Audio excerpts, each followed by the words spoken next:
Martial Pick, Kabanata 4729. Heaven Opening Realm Masters sa lahat ng dako. Asawa, tila nag-aatubili kang makipaghiwalay sa kanila. Idiniin ni Yurumeng ang sarili sa katawan ni Yang Kai at bumuga ng orchid scent sa kanyang tainga. Bahagyang nanginig ang mga binti ni Yang Kai, at sumagot siya sa nanginginig na boses. Wala iyon. Parang hindi na tayo magkikita. Nakangiting sumulyap ito sa kanya. Asawa, bakit ka ba kinakabahan? Hindi naman kasi kakainin ka nitong misis. Habang sinasabi iyon, dinilaan niya ang kanyang labi gamit ang kanyang matangkad na pulang dila. Dahil sa nakita ay lumakas ang lamig mula sa dulo ng kanyang mga daliri sa paa hanggang sa tuktok ng kanyang ulo, dahilan upang tumindig ang lahat ng balahibo sa kanyang katawan. Paglingon niya sa gilid, nakita niya ang isang taong dumaan sa hindi kalayuan at mabilis na tumawag second manager. Tumigil si Bayan Yuching sa kanyang kinatatayuan at lumingon sa direksyong ito.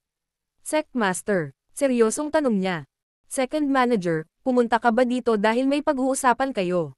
Siya ay tumugon sa pagkalito. Wala, pasimpleng dumaan ang subordinate na ito. Papunta na ako sa Star City. Second manager, may pag-uusapan ka sa akin, di ba? Inulit niya ang kanyang tanong na may matigas na ekspresyon. Napakurap siya at sumagot sa hindi tiyak na boses. Oo.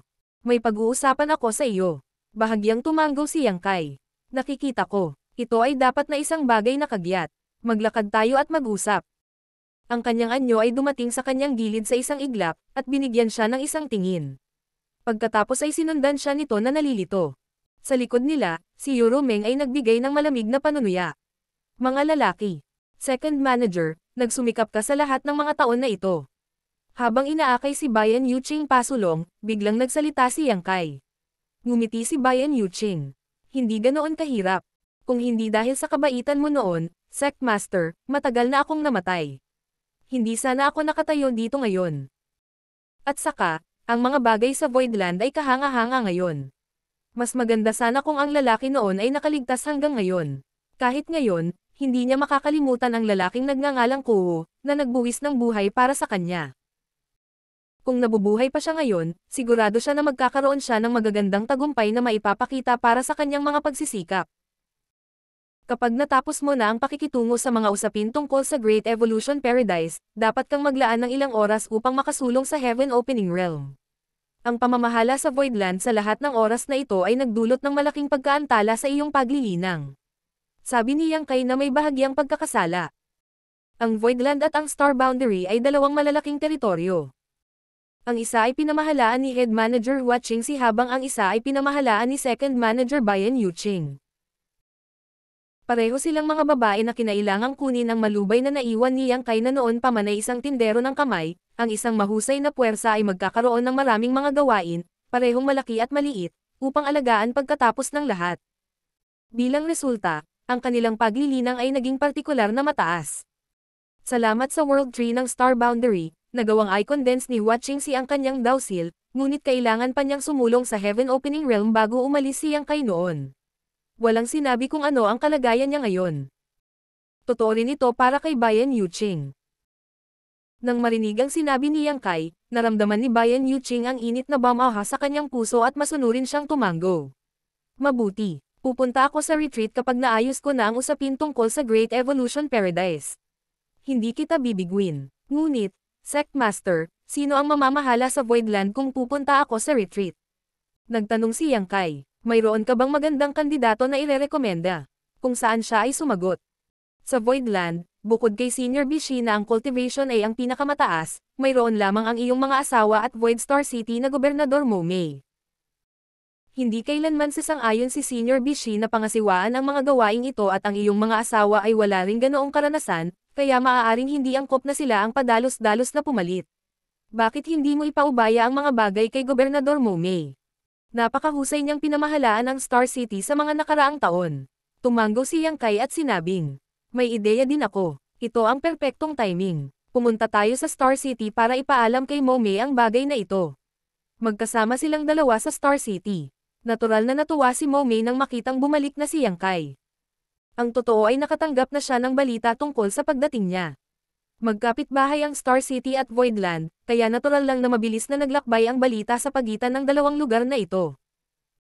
Gayunpaman, siya ang namamahala sa Void Star City, kaya hindi siya maaaring umalis ng walang abiso. Ipinaalam ni Yang Kai kay Momei na malapit nang pumasok sa retreat si Bayan Yuqing upang makasulong sa Heaven Opening Realm. Sa panahong iyon, pansamantalang ibibigay sa kanya ang pamamahala ng Voidland. Natumanggo siya bilang pagsang-ayon. Pagkatapos nito, casual niyang sinuri ang sitwasyong pinansyal sa Void Star City bago siya tuluyang umalis. Hindi nang ahas si Yang Kai na manatili sa Voidland ng matagal, kaya isang araw pagkatapos na paalisin si Hong Ho, kinausap niya ulit si Bayan Yuqing bago siya kumilos at nagmamadaling pumunta sa Star Boundary. Sa anumang kaso, orihinal na binalak ni Yang Kai na bisitahin ang Star Boundary sa lalong madaling panahon. Nagkaroon pa rin ng talakayan sa Cave Heavens and Paradises tungkol sa Good Fortune Divine Furnace kung tutuusin. Hindi pa banggitin, nagpadala si Hua Qingxi ng mensahe na nagsasabing nakagawa sila ng isang kawili-wiling pagtuklas sa New Great Territory. Natural lang na pumunta siya doon sa lalong madaling panahon. Siguradong hindi dahil sa takot siya. Pag-isipan mo, mula sa araw na nagsimula siyang magtanim hanggang ngayon, naranasan ni Yang Kai ang hindi mabilang na mga labanan na may iba't ibang intensidad. Kailan pa nagkaroon ng taong kinatatakutan niya? Sa paglalakbay na ito sa Star Boundary, naglakbay ng mag-isa si Yang Kai. Sa ilalim ng paghihimok ng Space Principles, lumipad siya sa Void at lilipat din sa pagitan ng Universe Temples paminsan-minsan. Sa ganitong paraan, inabot lang siya ng kalahating buwan bago makarating sa High Heaven Territory. Ang lugar sa paligid ng Territory Gate ay lubhang masiga. Ang mga barko ng lahat ng hugis at sukat ay madalas na dumadaan sa Territory Gate upang makapasok sa High Heaven Territory. Ang balita tungkol sa World Tree ng Star Boundary ay kumalat sa buong 3,000 mundo, gayon din ang katotohanan na ang Cave Heavens at Paradises ay nanirahan sa malayong Universe World, na nagtatag ng kani-kanilang Dao Temples. Natural, ang iba't ibang mga dakilang puwersa ay dumagsa sa lugar na ito. Bagamat hindi sila makapagtayo ng sarili nilang Dao Temple sa Star Boundary, hindi pinaghigpitan ng High Heaven Palace ang kanilang mga aktibidad sa Star Boundary o High Heaven Territory. Hindi na kailangang sabihin, ibinigay iyon na hindi sila gumawa ng anumang nakakapinsala. Bilang resulta, maraming Heaven Opening Realm Masters ang magdadala sa kanilang mga pinakabatang disipulo sa Star Boundary. Pagkatapos ay maghahanap sila ng isang random na lugar at manirahan doon, na magbibigay daan sa kanilang mga disipulo na malantad sa liwanag ng puno ng mundo upang magkaroon sila ng mas malalaking tagumpay sa hinaharap. Mayroong higit pang mga dakilang puwersa na naghahanap ng mga alagad na may mahusay na kakayahan sa Star Boundary, umaasa na sila ay i-recruit para sa kanilang sarili. Masasabing mayroong Heaven Opening Realm Masters sa lahat ng dako sa Star Boundary. Kahit na ang hindi kapansin-pansing matandang lalaki na makikita sa anumang random na maliit na nayon ay maaaring isa lamang 5th grade o 6th grade Heaven Opening Realm Master.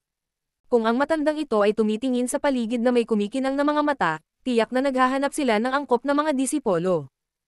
Sa paglipas ng mga dekada, unti-unting nasanay ang mga katutubong cultivator sa Star Boundary sa mga ganitong bagay.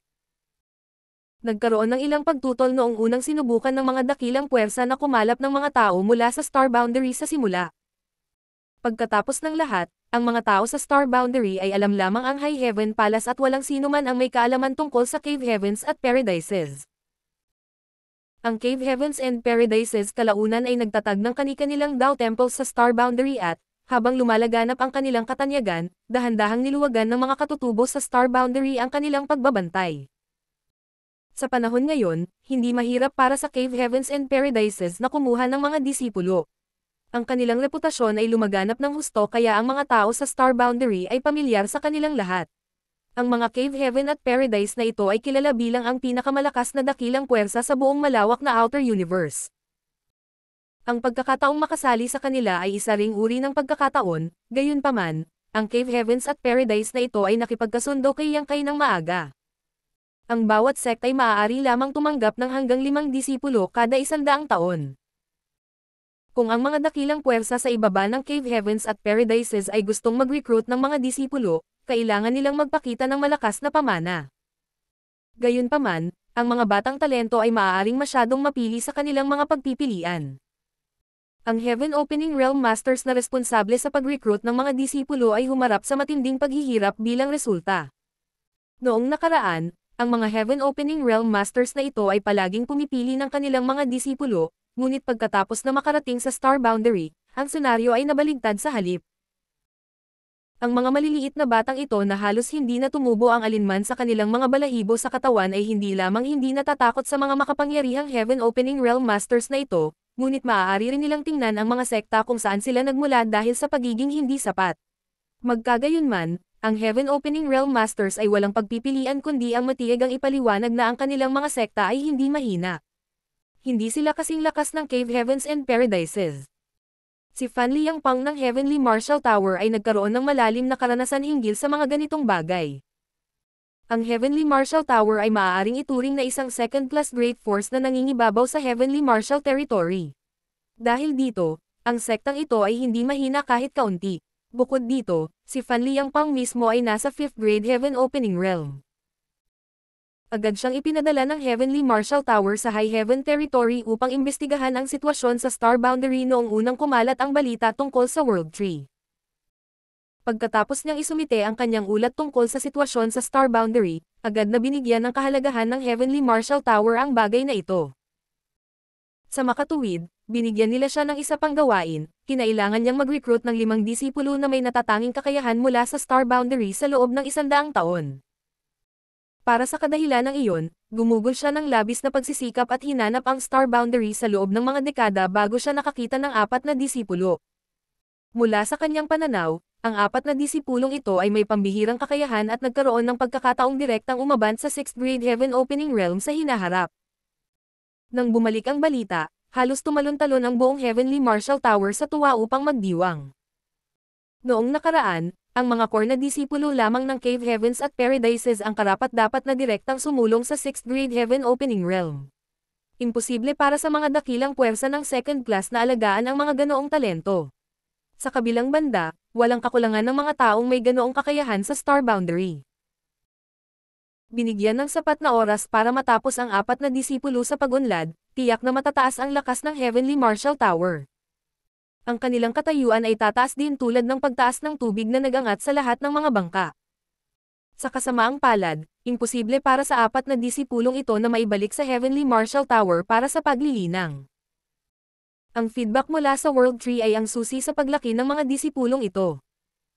Kung nais nilang pasiglahin ang potensyal ng mga disipulong ito, maaari lamang nilang payagan ang kanilang mga disipulo na maglinang sa Star Boundary. Hindi bababasa. Ang 4 na disipulo ay kailangang mag-cultivate hanggang sa makondense nila ang kani-kanilang dawsil bago sila maibalik sa Heavenly Martial Tower. Nakakalungkot lang na ang Heavenly Martial Tower ay walang sariling Dao Temple. Sa kabutihang palad, mayroon silang medyo magandang relasyon sa isa sa mga paraiso. Personal na lumapit ang master ng Heavenly Martial Tower upang talakayin ang bagay na ito. Noon lamang nila na ipadala ang kanilang 4 na disipulo sa Dao Temple ng paraiso upang alagaan. Hindi na kailangang sabihin, ang Heavenly Martial Tower ay nagbayad ng medyo mabigat na presyo para dito. Ito ay naging isang normal na sitwasyon sa Star Boundary. Kahit na ang mga sekta na walang Dao Temple ay nakapag-recruit ng ilang mga disipulo, makakaisip lamang sila ng isang paraan upang itaguyod ang kanilang mga disipulo sa iba pang malalaking puwersa. Ang Dao Temples ng Cave Heavens and Paradises ay isa sa mga pagpipilian, at ang mga katutubong dakilang puwersa sa Star Boundary ay isa pa. Ang High Heaven Palace ay kasalukuyang nagtaguyod ng hindi bababa sa libu-libong mga disipulo na kabilang sa maraming iba pang dakilang puwersa. Ang mga disipulong ito ay nanirahan at nilinang sa High Heaven Palace, at ang kanilang mga sitwasyon ay hindi talaga naiiba kumpara sa aktwal na mga disipulo ng High Heaven Palace. Katulad nito, ang mga orihinal na dakilang puwersa sa Star Boundary tulad ng Asher Sun Temple, Seren Soul Palace, at Ahan Temple ay nagpapalaki rin ng maraming dayuhang disipulo. Ang mga katutubong dakilang puwersa sa Star Boundary ay nakakuha ng napakalaking kayamanan bilang resulta. Ngayong nakuha na ni Fan Liangpang ang 4 na disipulo, mayroon na lamang isang huling tao bago maituring na kompleto ang kanyang gawain. Natural na hindi siya nagtipid sa kanyang paghahanap. Habang dumadaan sa isang maliit na nayon ilang araw na ang nakararaan, nagkataon na may nakasalubong siyang bata mga 10 taong gulang. Inobserbahan niya ang bata sa loob ng 2 araw at natukoy na ang bata ay may mahusay na kakayahan. Ito ay ganap na naaayon sa lahat ng pamantayang itinakda ng Heavenly Martial Tower upang tumanggap ng mga disipulo. Ang bata ay tiyak na magkaroon ng magagandang tagumpay sa hinaharap. Kaya naman agad niyang binisita ang pamilya ng bata at ibinunyag ang kanyang intensyon. Ang mga magulang ng bata ay tila mga tapat na tao na napakadaling kausap. Tahimik silang ngumiti kahit anong sabihin niya sa kanila. Nang matapos ni Fan Liangpang ang kanyang talumpati, sa wakas ay napakamot ng ulo ang ama ng bata at sumagot. Brother, wala kaming tutol kung gusto mong i-recruit si Chai Shan sa iyong sekta. Kaya lang, may sariling ideya si Chai Shan. Kung pumayag siya, pwede mo siyang kunin. Napangiti si Fan Liangpang nang marinig ang mga salitang iyon. Napakaswerte ng bata na magkaroon ng gayong maliwanag na mga magulang. Kung ang mga magulang ay walang pagtutol, kung gayon anong uri ng opinyon ang mayroon ng isang 10 taong gulang na bata. Ang kanyang pagsisikap na kumuha ng mga disipulo ay tapos na. Paglingon niya sa gilid, nakangiti niyang tiningnan ang batang nagngangalang Chai Shan. Anak, gusto mo bang sumali sa Heavenly Martial Tower? Sa iyong kakayahan, ang iyong mga tagumpay sa hinaharap ay tiyak na magiging pambihira. Gayunpaman, kakailanganin mong makakuha ng isang mahusay na master at sumali sa isang makapangyarihang sekta. Kung hindi, masasayang ang iyong kakayahan ng walang tamang patnubay. Martial Pick, Kabanata 4730. Mayroon akong awtoridad na gumawa ng pangwakas na tawag. Ang orihinal na akala ni Fan Liangpang ay yumuko kaagad ang bata at buong pasasalamat na magmakaawa sa kanya na sumali sa Heavenly Martial Tower pagkatapos pakinggan ang kanyang tanong, ngunit taliwas sa kanyang inaasahan, tinatanggihan ng bata ang kanyang alok. Alam ko. Sinabi na sa akin ng mga tao ang eksaktong parehong mga salita noon. Tumibok ang puso ni Fan Liangpang nang marinig ang mga salitang iyon. May nagsabi ng eksaktong parehong salita noon. Sino? Ang bata na nagngangalang Chai Shan ay nagtanong. Old man, hayaan mo akong itanong sa iyo ito, sino ang pinakamalakas sa langit o isang bagay? Old man. Kumunat ang mga sulok ng noo ni Fan Liangpang. Ako ay isang 5th grade Heaven Opening Realm Master. Sayang naman at hindi mo ako tinawag na senior, pero ang lakas ng loob mong tawagin akong old man. Gayunpaman, ang mga bata ay walang mga filter sa kanilang mga bibig, kaya bilang isang responsableng adulto, hindi siya pumili ng isang argumento sa bata at simpleng sumagot ng isang ngiti. Ang pinakamalakas na master ay ang master ng Heavenly Martial Tower. Anong grado? 6th grade Heaven Opening Realm. Mayabang niyang anunsyo. Ilan ang 6th grade Heaven Opening Realm Masters sa sect mo? Paano ang 5th grade Heaven Opening Realm Masters? Kung tungkol sa 6th grade Heaven Opening Realm Masters ang pinag-uusapan, nag-iisa lang ang ating Tower Lord. Para sa 5th grade Heaven Opening Realm Masters, mayroon kaming halos 6 sa kanila. Sok, dumura si Chai Shan. Isang 6th grade Heaven Opening Realm Master at 6 lang na 5th grade Heaven Opening Realm Master. Siguradong mahina ang Heavenly Martial Tower. Bastos na bata, ang lakas ng loob mong magsalita ng walang galang. Halos mawalan ng kontrol si Fan Liangpang at nagmura ng malakas. Sa isip niya, iniisip niya na ang Heavenly Martial Tower ay isang second-class Great Force na nangingibabaw sa Heavenly Martial Territory. Kahit na ang Great Territory ay ipinangalan sa sect mismo.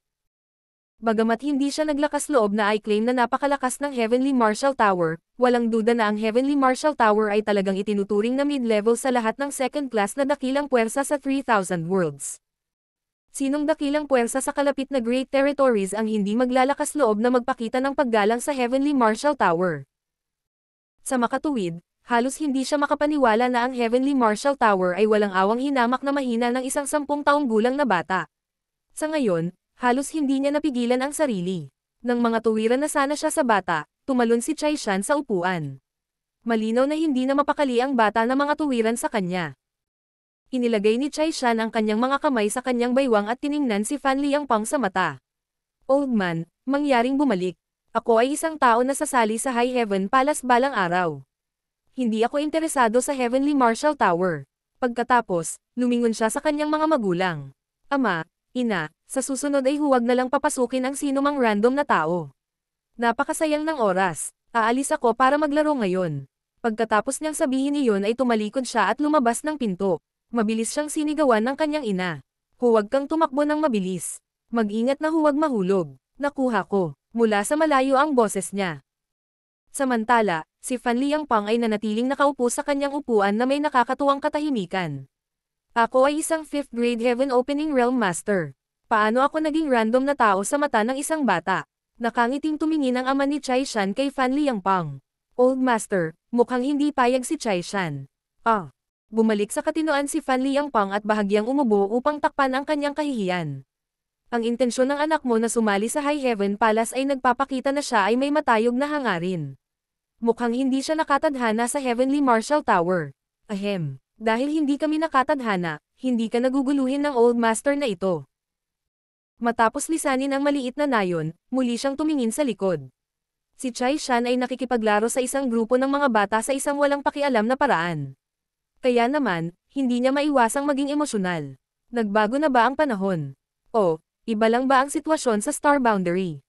Sa loob ng Grand Hall of High Heaven Palace, si Yang Kai ay naupo ng tuwid at nakinig sa pag-uulat ni Hua Qingxi tungkol sa mga pagbabago sa Star Boundary sa mga nakaraang taon.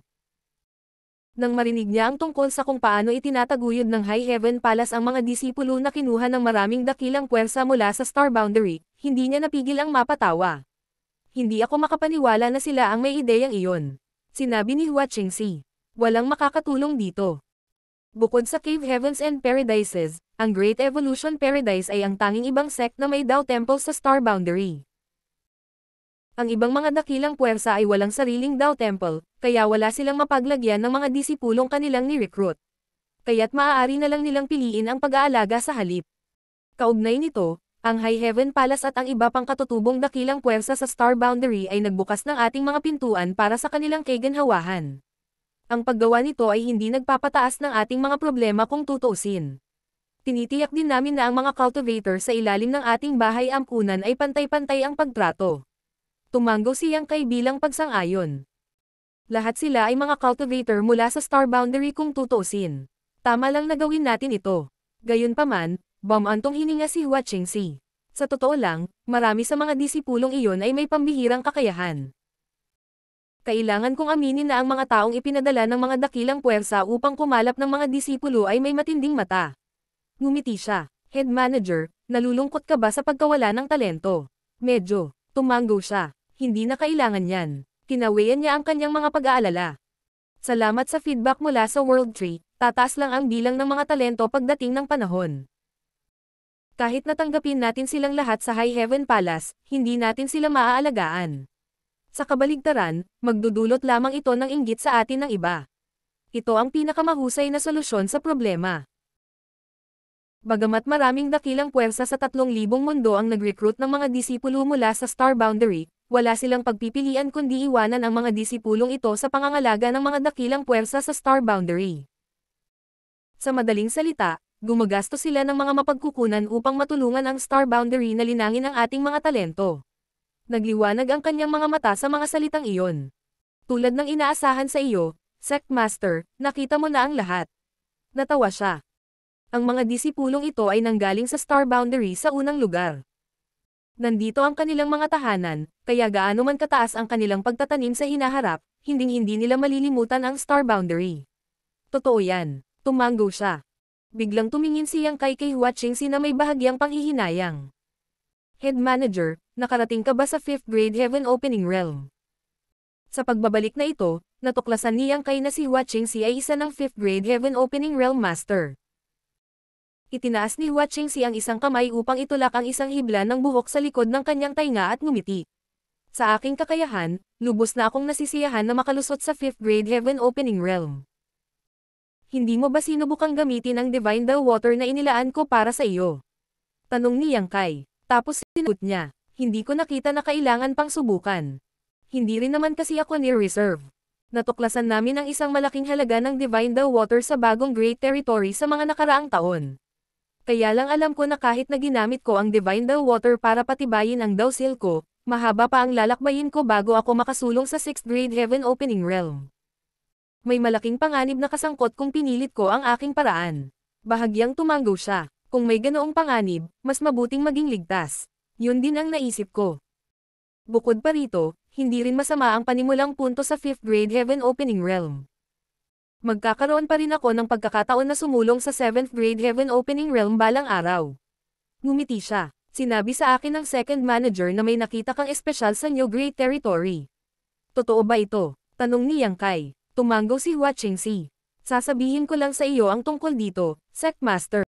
Maya-maya lang ay nagtaas siya ng kamay para pigilan siya. Tumangala siya at nakita niya ang mahigit 10 tao na papunta sa kanila mula sa labas. Bawat isa sa kanila ay nababalutan ng isang pambihirang aura na nagpapaliwanag na sila ay napakalakas. Sila ay high-grade Heaven Opening Realm Masters mula sa Cave Heavens and Paradises. Parehong tumayo sina Yang Kai at Watching si para batiin sila. Pamilyar si Yang Kai sa karamihan ng mga taong kara-rating lang, naiilan lang sa kanila ang hindi pamilyar sa kanya.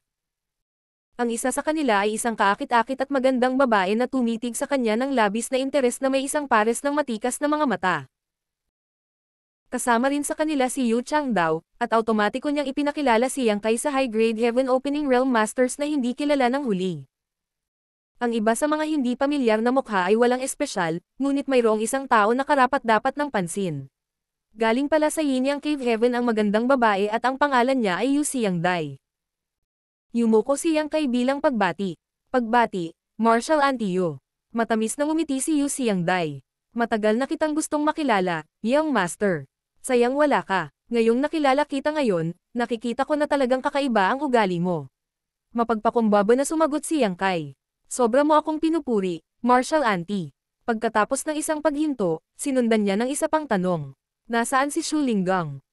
Si Shu Linggang dapat ang mamamahala sa lahat ng mga bagay na may kaugnayan sa Star Boundary, ngunit wala na siya saan man at si Yu Xiangdai ay narito sa kanyang kahalili. Hindi maiwasan ni Yang Kai na isipin na kakaiba ito. Ngumiti si Yu Xiangdai. Abala si Senior Brother Shu sa ibang bagay. Natatakot akong umalis siya sa Star Boundary kanina. Bahagyang tumanggo si Yang Kai bilang tugon at hindi na nagtanong pa. Matapos makaupo ang lahat, inutusan ni Hua Qingxi ang isang tao na maghanda ng tsaa bago siya magalang na tumayo sa gilid. Mahigit 100 Heaven Opening Realm Masters ang biglang dumating dito ng magkasama. Bukod pa rito, kasama sa mga taong ito sina Yu Changdao at Yu Xiangdai. Ang una ay nagsilbi bilang Supreme Guest Elder ng High Heaven Palace habang ang huli ay nagmula sa Yinyang Cave Heaven, na may malapit na relasyon kay Yang Kai. Walang sabi-sabi ang dahilan ng kanilang pagdating. Malinaw na dumating sila para sa Good Fortune Divine Furnace. Matapos makaupo ang lahat, nag-usap sila ng ilang sandali bago sinabi ni Yu Changdao. Sect Master, pumunta kami dito ngayon para pag-usapan ang bagay tungkol sa Good Fortune Divine Furnace sa iyo. Inasahan ni Yang Kai ang tugon, kaya hindi siya nagulat.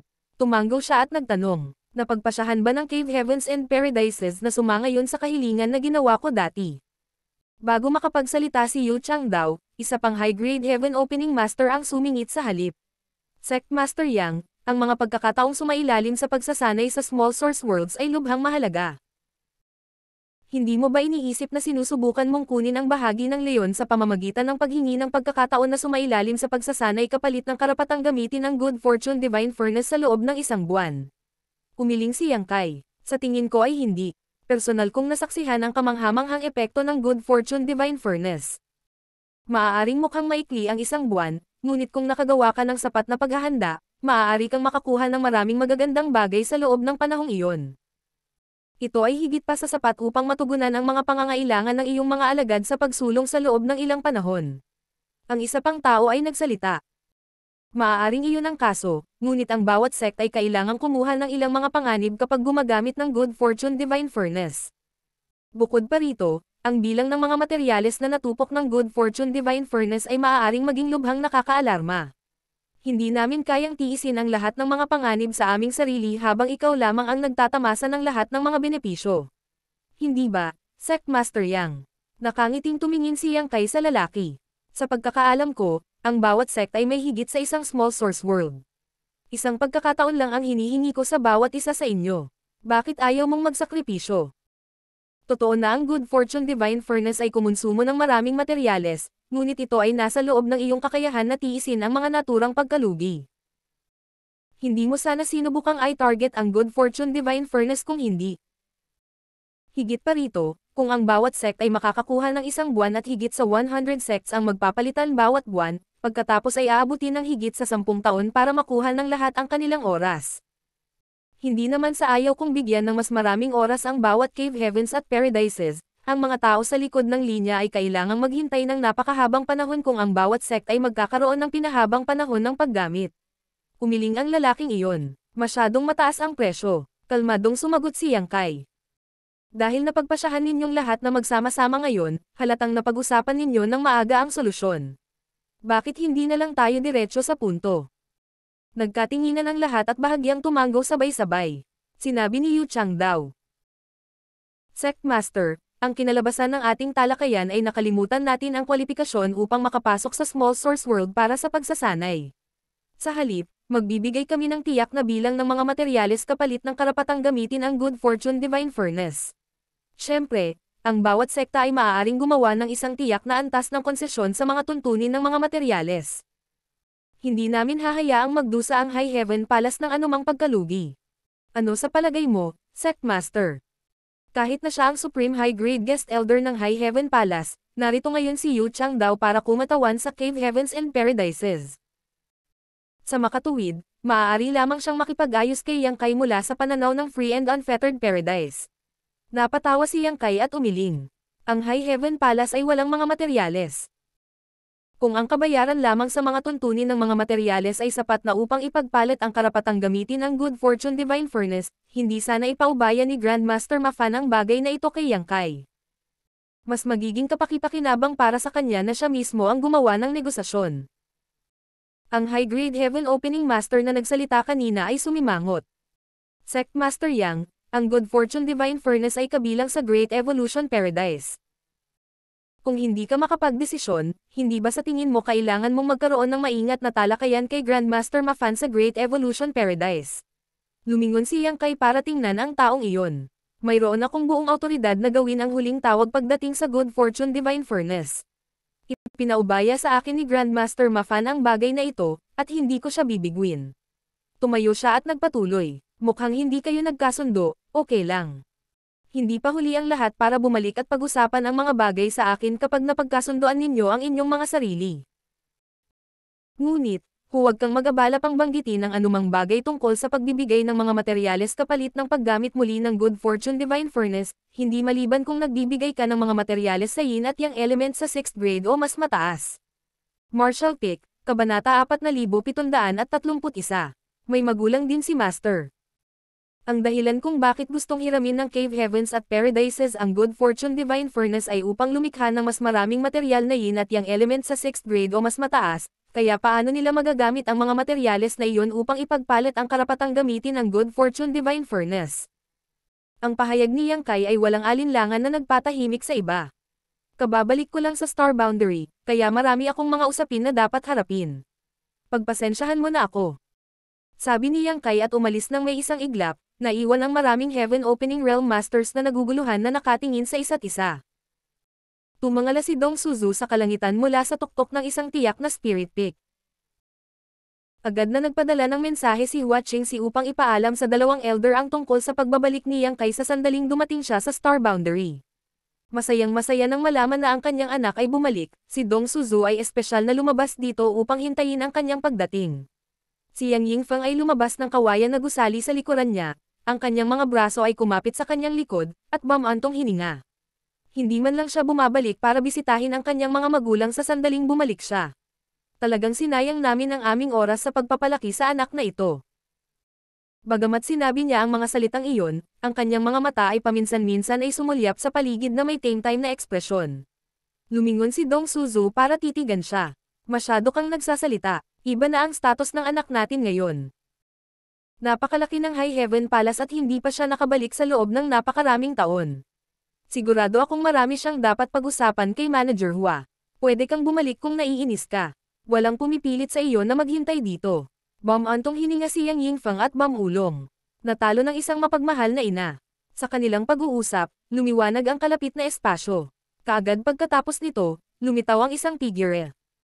Ito ay walang iba kundi si Yang Kai, na inaasam ng dalawang elder na ito buong araw at buong gabi na makita.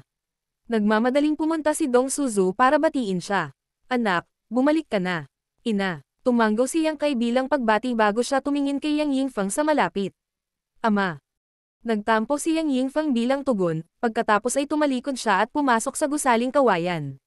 Hinawakan ni Dong Suzu ang kamay ni Yang Kai at pinagmasdan siyang mabuti. Maya-maya, sa wakas ay sinabi niya sa kasiyahan. Hindi ka naman pamayat, sa totoo lang, mas lumakas ka. Siguradong marami kang pinaghirapan sa labas nitong mga taon. Ngumiti si Yang Kai at umiling. Sanay na ako, maingat niyang naramdaman ang aura nito at nagtaas ng kilay sa pagtataka. Ina, nakalusot ka na ba sa Heaven Opening Realm? Tumanggo siya. Tama, nasa Heaven Opening Realm din ako ngayon. parang panaginip ang lahat sa tuwing naaalala niya ang lahat ng naranasan niya sa paglipas ng mga taon. Simula sa pamilya Yang sa Great Han Dynasty hanggang ngayon, mahirap isipin na siya ay uusad sa Heaven Opening Realm balang araw. Aling grado, mukha siyang nag-aalala, ngumiti siya. 5th grade, nakahinga ng maluwag si Yang Kai. Ang galing. Salamat sa feedback mula sa World Tree sa Star Boundary noon, ang kanyang mga magulang ay naging maswerte para i-condense ang kanilang mga dociles. Personal na sinuri sila ni Yang Kai minsan, at sa orihinal na kakayahan ng kanyang mga magulang, ang 3rd grade Heaven Opening Realm ay magiging kanilang limitasyon kahit na nagawa nilang umakyat sa Heaven Opening Realm. Ito ay dahil lamang sa World Tree ng Star Boundary na nagkaroon sila ng pag-asa ng isang mas mahusay na resulta. Sa pamamagitan ng dalawang pasulong na diskarte na kinasasangkutan ng Divine Del Water at ang Heavenly Yuan Seal Stabilizing Pills, nagawa ni Dong Suzu na sumulong sa Heaven Opening Realm nitong mga nakaraang taon. Paano si Ama? Tanong ni Yang Kai. Nasa 5th grade Heaven Opening Realm din siya. Tumawa si Dong Suzu. Kung pag-uusapan, may ilang mga panganib na kasangkot ng ang dalawang elder ay sumulong sa Heaven Opening Realm. Ang kanilang kakayahan ay halos hindi naging sapat pagkatapos ng lahat. Ang pagsulong sa 4th grade Heaven Opening Realm ay ang pinakaligtas na pagpipilian.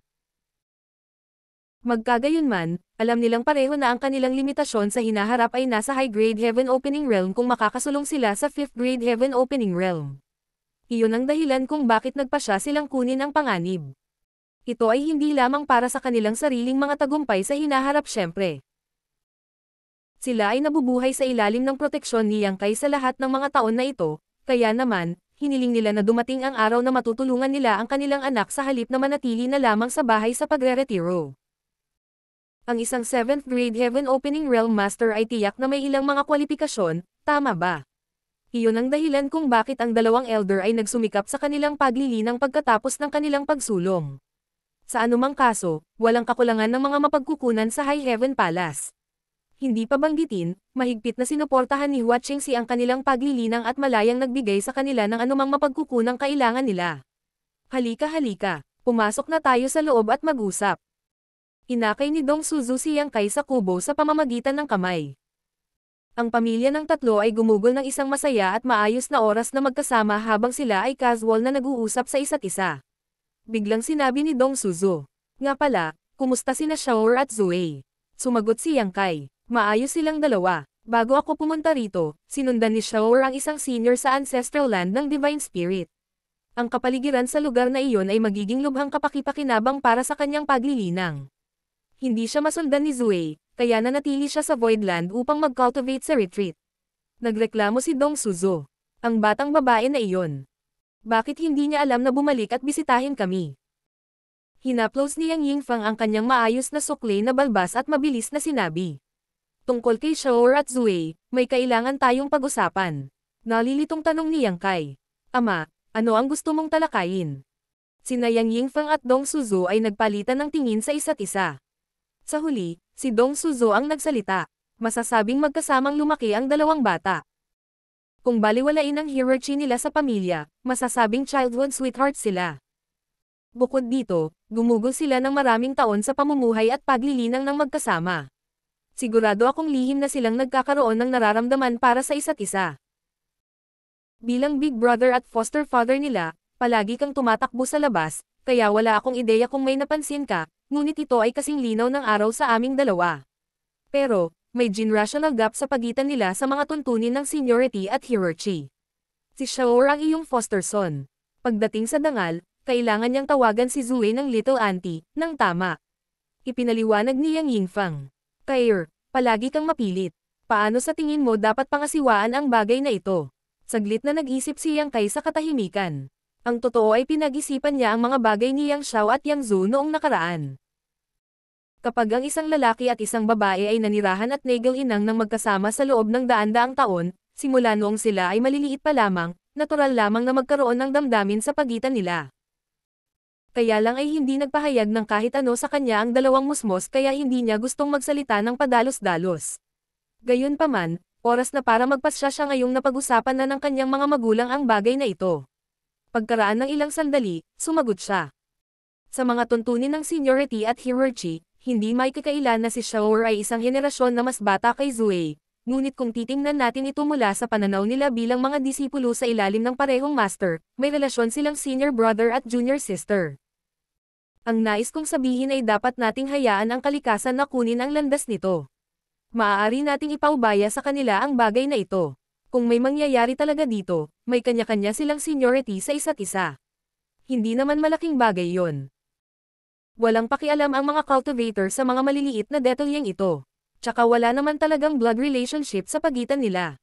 Kahit na sila ay magpakasal sa isa't isa, ito ay magiging isang mapalad na bagay. Sina Yang Yingfang at Dong Suzu ay nagpalitan ng tingin sa isa't isa, na nag-aalalang nagtanong si Yang Yingfang. Kahit na ganoon ang kaso, may sasabihin ba ang mga tagalabas? Natawa si Yang Kai. Hayaan mo lang silang sundin ang kanilang mga puso. Bakit dapat nating pakialaman ang maaaring sabihin ng ibang tao?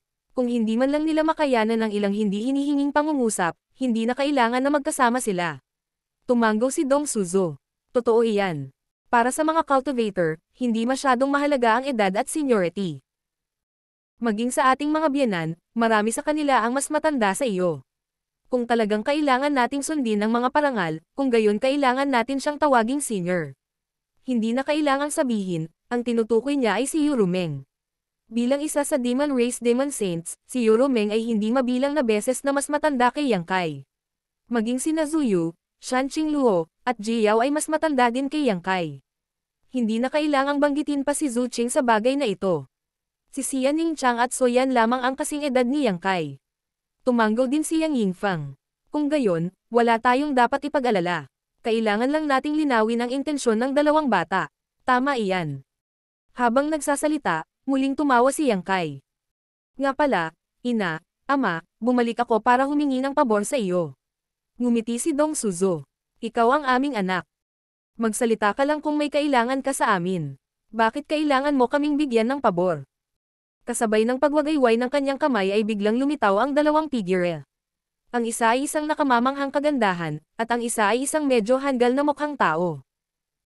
Ang dalawang ito ay nasa kalagitnaan ng paggawa ng isang bagay nang sila ay ipinatawag mula sa miniature universe ni Yang Kai nang walang anumang babala, kaya sila ay medyo nalito noong una. Matapos tingnan ang paligid at makita si Yang Kai, agad silang yumuko bilang pagbati. Hanord Master. Hanord Master. Napatingin si Dong Suzu kina Zhao Ya at Zhao Yebay nang may pagtataka. Kair, nakipagkasundo ka ba sa mga disipulo? Tumanggo si Yang Kai at nagpakilala. Ang batang ito na may nakakatuwang hitsura sa kanyang mukha ay si Zhao Yebay. Ang matalino at mabilis na babaeng ito ay si Zhao Ya. Pagkatapos, lumingon siya sa dalawa at idinagdag. Ang dalawang ito ay mga magulang ng iyong master. Agad na natigilan si Zhao Yebay at nagtanong sa takot. Master, mayroon ka ring mga magulang. Sinipal ni Yang Kai si Zhao Yebay. Kalokohan. Bakit wala mga magulang? Akala mo ba lumabas ako sa bato?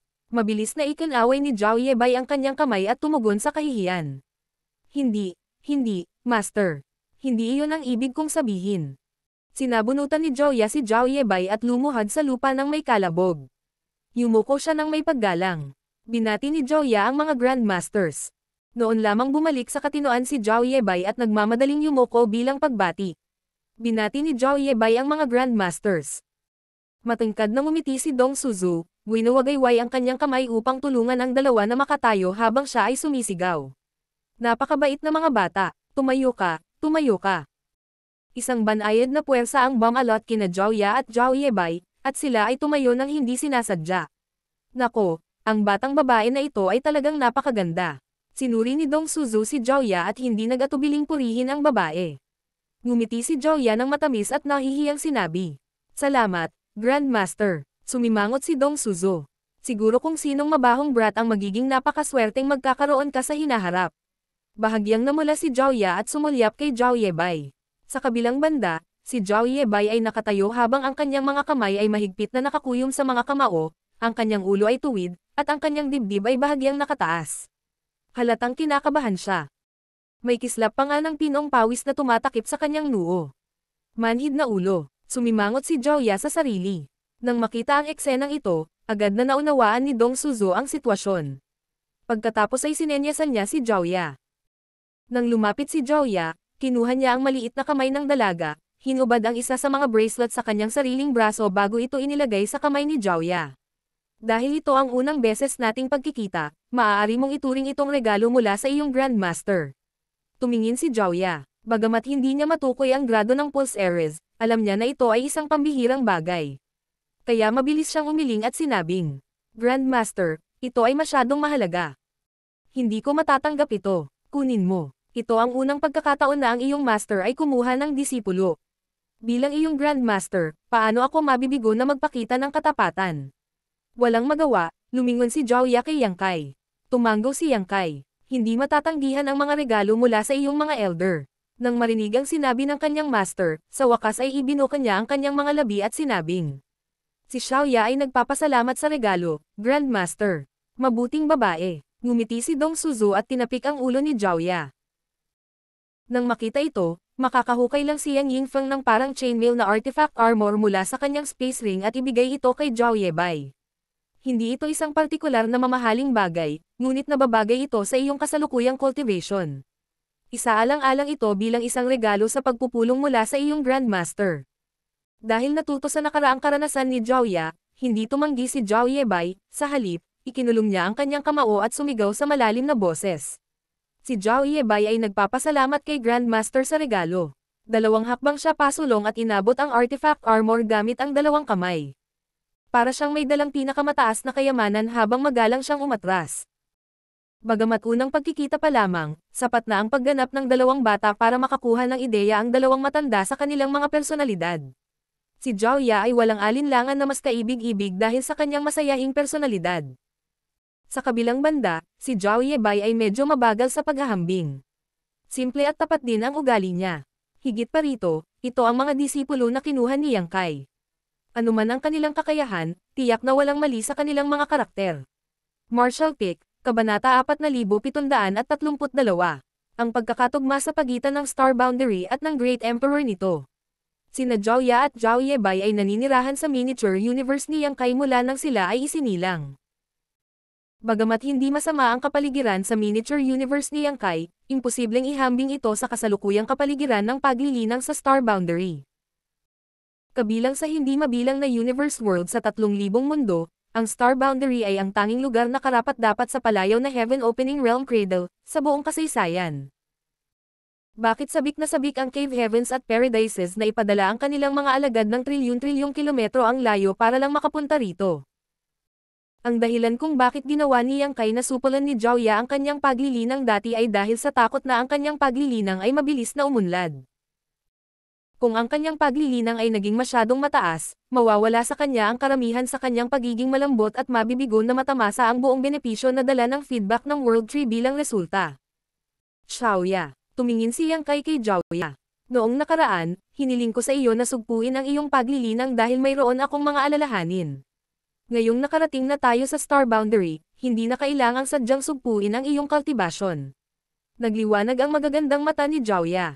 Master, sinasabi mo ba na maaari akong sumulong sa gusto ko ngayon? Tumanggo siya bilang kumpirmasyon, na naging dahilan para magsaya siya sa tuwa. Hindi maintindihan ng iba ang sakit niya. May mga pagkakataon na malinaw niyang naramdaman na ang pagkakataong makalusot ay nasa kanya at kailangan na lang niyang pumasok sa pag-atres o kahit na sa isang labanan para sumulong sa susunod na yugto. Sa kasamaang palad, pilit lang niyang napigilan ang sarili dahil sa utos ng kanyang master. Ang pakiramdam na iyon ay katulad ng isang taong nagugutom na nakatitig lamang sa bundok ng mga masasarap na pagkain sa kanilang harapan at walang kahit isang kagat. Kaya naman, natural lang na matuwa siya kapag narinig niyang sinabi ni Yang Kai na maaari siyang sumulong ayon sa gusto niya at hindi na niya kailangang pigilan ang sarili tulad ng dati. Pagkatapos ay lumingon si Yang Kai kay Zhao Yebai. Xiaobai, ang iyong kakayahan ay higit na mahirap kaysa kay Xiaoya, ngunit bilang iyong master, lagi ko itong sinasabi sa iyo, ang kasipagan ay nakakabawi sa kakulangan ng likas na talento. Magsumikap sa hinaharap. Huwag mong hayaang iwanan ka ng iyong junior sister ng labis. Mabilis na sinabi ni Zhao Yebai. Oo, master. Ang disipulong ito ay magsusumikap sa aking paglilinang at mabubuhay ayon sa iyong mga inaasahan. Ina, guguluhin ko kayo ni ama para mapangalagaan ang 2 batang ito sa hinaharap. Tumingin si Yang Kai kay Dong Suzu. Napangiti si Dong Suzu hanggang tainga. Walang problema. Huwag kang mag-alala at ipaubaya mo sila sa akin. Siguradong aalagaan namin silang mabuti para sa iyo. Hindi nagustuhan ng matandang mag-asawa ang katotohanang hindi sila makakasama ng madalas ni Yang Kai. Kaya naman nagsumikap silang maipanganak si Yang Zhou kahit na matagal na silang lumampas sa tamang edad para sa panganganak. Gayunpaman, sa huli, umalis si Yang Zhou kasama ang kanyang big brother noong siya ay lumaki. Nang walang kasamang mga anak, ang dalawang matanda ay madalas na nakadama ng kalungkutan sa paglipas ng mga taon. Kaya naman, walang dahilan para hindi sila maging masaya nang biglang ilagay ni Yang Kai sina Zhao Ya at Zhao Yebei sa ilalim ng kanilang pangangalaga. Ito ay isang bagay kung ito ay sino man, ngunit ang pangunahing punto ay ang dalawang bata na ito ay mga disipulo ni Yang Kai. Ano ang pinagkaiba ng pagkakaroon ng sariling mga apo? Hindi banggitin, si Zhao Ya ay isang likas na magandang babae na may matamis na dila. Sa kabilang banda, si Zhao Yebei ay may banayad na ugali kahit na siya ay medyo matigas. Pareho silang mabuting anak. Masasabing lalong nasisiyahan si Dong Suzu habang pinagmamasdan niya ang dalawang bata. Nang mapansin ni Yang Kai ang ugali ng kanyang ina, mabilis niyang pinaalalahanan siya. Huwag mo silang masyadong ispoil. Kailangan mo silang parusahan kapag nagkamali sila. Hindi sila lalago ng maayos nang walang maayos na mga patakaran. Alam ko, naiinip niyang iwinagayway ang kanyang kamay. Napailing si Yang Kai sa pagkadismaya. Bumaling upang tumingin kay Zhao Ya at Zhao Yebei ng mahigpit, binalaan niya sila. Mula ngayon, maglilinang kayong dalawa ng husto sa ilalim ng inyong dalawang Grandmaster. Maging masunurin. Kapag nalaman kong may nagawa kang pagkakamali, hindi kita mapapatawad. Ang disipulong ito ay hindi manggahas. Sabay na sagot ng dalawang bata. Noon lang siya tumanggo bilang kasiyahan. Ama, ina, may iba pa akong dapat pag-usapan sa head manager. Aalis na ako ngayon. Tumanggo si Dong Suzu bilang pag-unawa. Sige. Pagkatapos ng mabilis na pagyuko, tumalikod si Yang Kai para umalis. Kakausapin pa lang niya ang mga bagay tungkol sa New Great Territory kay Hua Qingxi nang sila ay magambala ng bigla ang pagdating ni Yu Changdao at ng iba pa. Kaya naman, hindi pa rin siya malinaw sa sitwasyon doon.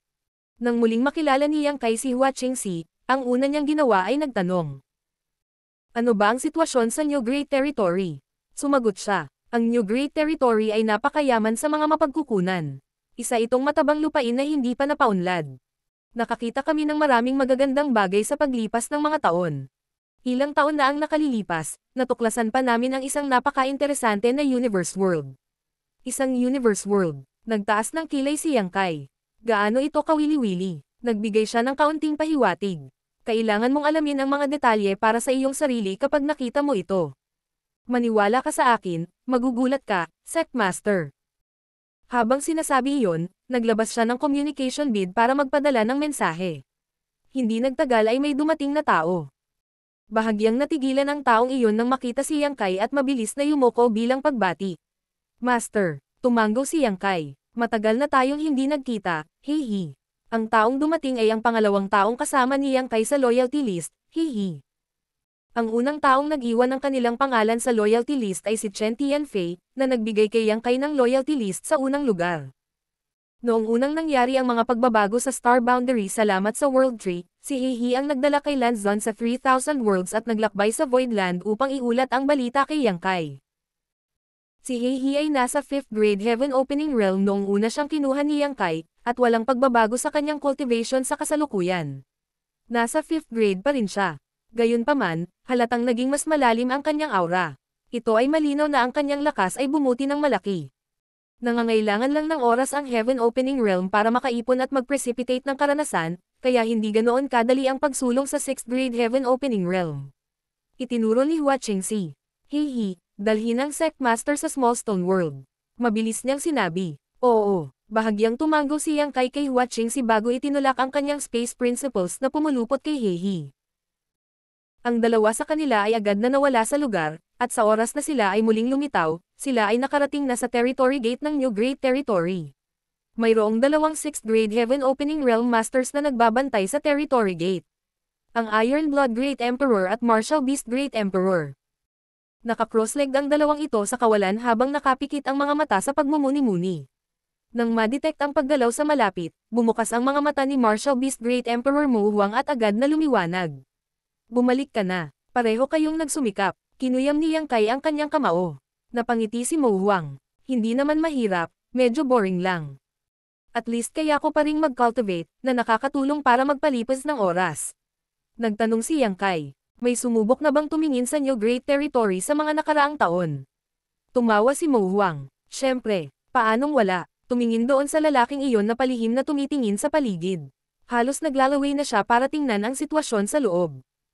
Tumingin si Yang Kai sa direksyon na itinuturo ni Mo Huang at nakita ang ilang mga tingin na nakatingin sa direksyong ito mula sa Star City. Ang territory gate ng New Great Territory ay matatagpuan halos 1,000,000 kilometro mula sa Star Boundary. Ang distansyang iyon ay hindi maituturing na malayo, ngunit mas malapit ito sa High Heaven Star City. Posibleng makita ang karamihan sa mga nangyayari sa loob ng Star City sa pamamagitan lamang ng pagtayo sa tabi ng Territory Gate. Walang pakialam na sinabi ni Iron Blood Great Emperor Zhon Wuhen. Kaming dalawa ay Great Emperor ng Star Boundary, kaya hanggat nandito kami, magagawa namin kahit na ang isang 7th grade Heaven Opening Realm Master ay padalos-dalos na umatake sa amin. Kasama ang mga kasunduan na ginawa mo sa Cave Heavens at Paradises dati, wala silang lakas ng loob na gumawa ng kahit ano kahit na curious sila. Tumanggo si Yang Kai. Kung may manggahas na kumilos ng walang pagsasaalang-alang sa kasunduan, mangyaring huwag mag-atubiling gumanti. Ako ng buong responsibilidad kung may mangyari. Ngumisi si Mo Huang. Sapat na sa akin ang pahayag na iyon. Gayunpaman, ang lahat ay medyo matatag sa paglipas ng mga taon. Wala pang nakagawa para sirain ang balanse. Tumanggo si Yang Kai. Bigla siyang tumingin sa kanilang dalawa at napabulalas ng may pagtataka. Ang iyong paglilinang. Nagpalitan ng tingin sina Mo Huang at Zhon Wuhen sa isa't isa at tumawa. Mukhang inaasahan na nila ang sorpresa ni Yang Kai. Ipinaliwanag ni Mo Huang. Wala rin kaming napansin sa simula. Hanggang pagkatapos mong umalis ay may natuklasan ang mga Great Emperor ng Star Boundary. Ang aming paglilinang ay mabilis na bumubuti kung kami ay maglilinang sa Star Boundary. Halos hindi na natin kailangang pinuhin ang anumang mapagkukunan ng paglilinang. Idinagdag ni Zhon Wuhen. Dahil kami ang mga Great Emperor na kinikilala ng kalooban ng Star Boundary, ang World Force ng Star Boundary ay lubos na katugma sa aming miniature universe. Kaya naman madali naming mapadalisay ang kapangyarihan ng Star Boundary-wise World Force para sa sarili naming gamit. Ipinaliwanag ni Mo Huang. Ang isang karaniwang universe world ay hindi makayanan ang pagkakaroon ng 7 o 8 6th grade Heaven Opening Realm Masters na pinipino ang world force nito sa ganitong paraan. Hindi hihigit sa ilang taon bago tuluyang maubos ang world force, ngunit iba ang Star Boundary. Salamat sa feedback mula sa World Tree, ang world force na ito ay lalakas at lalakas lamang. Kahit nalinangin at pinuhin natin ang ilan sa world force nito, ang aming mga aksyon ay hindi makakaapekto sa Star Boundary. Ang mga salitang iyon ay nagpaningning sa mga mata ni Yang Kai. Hindi ako makapaniwala na may isang bagay na napakaganda. Ngunit sa pag-iisip tungkol dito, hindi ito nakakagulat. Upang harapin si Zhuo Quanhui noon, hiniram ni Yang Kai ang Star Boundary-wise World Force para pansamantalang sumulong mula sa 6th grade patungo sa 7th grade Heaven Opening Realm. Bagamat bumalik siya sa kanyang orihinal na estado sa huli, nakakuha siya ng malaking benepisyo mula sa karanasan. Ang pamana ng kanyang miniature universe ay naging mas malakas, na nagligtas sa kanya ng maraming taon ng mahirap na paglilinang. Dahil mismo sa pagkakatugma sa pagitan ng Star Boundary World Force at ng kanyang miniature universe kung kaya't ang kanyang pamana ay napahusay ng husto pagkatapos niyang hiramin ang Star Boundary World Force. Kung iyon ang kaso para sa kanyang sarili, natural na ganoon din ito para sa iba pang mga Great Emperor ng Star Boundary. Ang paglilinang ng Heaven Opening Realm ay isang mahaba at mahirap na paglalakbay. Isa sa mga shortcut ay upang pinuhin ang pamana ng isang universe world na tugma sa kanilang sarili para sa kanilang sariling paggamit. Sa kasamaang palad, hindi isang madaling gawain ang paghahanap ng universe world sa malawak na 3,000 mundo na ganap na katugma sa sarili. Gayunpaman, ang relasyon sa pagitan ng Star Boundary at ng mga Great Emperor ay mas simple. Ang mga Great Emperor na kinilala ng Star Boundary Will ay lubos na katugma sa Star Boundary noong una. Katulad ng nabanggit ni Mo Huang kanina. Hindi kakayanin ng isang karaniwang universe world ang 7 o 8 6th grade Heaven Opening Realm Masters na pinipino ang world force nito sa ganoong paraan. Tiyak na bababa ang universe world kapag naubos na ang world force nito. Ang Star Boundary ay hindi kailangang mag-alala tungkol sa isyong ito bagaman. Sa ilalim ng patuloy na feedback mula sa World Tree, ang world force ay lalakas at lalakas lamang. Hanggat umiiral ang World Tree, masasabing halos hindi mauubos ang world force ng Star Boundary. Iyon ang dahilan kung bakit kahit na si Mo Wang at Zhon Wuhen ay sumulong pa lamang sa 6th grade Heaven Opening Realm ilang dekada na ang nakalilipas, ang obserbasyon ni Yang Kai ay nagpahiwatig na ang kanilang pamana ay hindi bababa sa 6th grade Heaven Opening Realm Masters na nakalusot na para sa daan-daang taon.